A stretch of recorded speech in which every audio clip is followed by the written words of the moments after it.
पुढची बातमी पाहूयात। खासदार सुनील तटकरे यांनी मित्रपक्ष शिवसेनेला जोरदार धक्का दिलाय। शिवसेनेचे माजी रोहा तालुका प्रमुख आणि दक्षिण रायगडचे उपजिल्हा प्रमुख मनोज कुमार शिंदे यांनी आज आपल्या सहकाऱ्यांसह राष्ट्रवादी काँग्रेसमध्ये प्रवेश केलाय। जिल्हा परिषद निवडणुकीनंतर मनोज कुमार शिंदे यांना अचानक तालुका प्रमुख पदाचा राजीनामा द्यावा लागला आणि तेव्हापासूनच ते नाराज होते। आज अखेर त्यांनी राष्ट्रवादी काँग्रेसमध्ये प्रवेश केलाय। सुनील तटकरे यांचे कट्टर विरोधक असलेले शिंदे त्यांच्या सोबत गेल्यामुळे अनेकांच्या भुवया उंचावल्यात। मी बदलतोय असं तुमचा जो का आरोप आहे की तुम्ही जे बोलताय की त्यासाठी बदललेलं नाहीये। मी परत एकदा सांगतो, त्यासाठी बदल नाही, परिस्थितीने बदलवलेला आहे।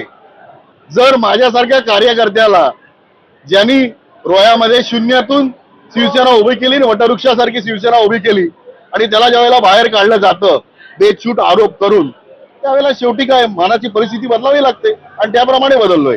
असं काय बदलावायसाठी काय विशेष काय लागलेलं नाहीये। आणि या बातम्यांसह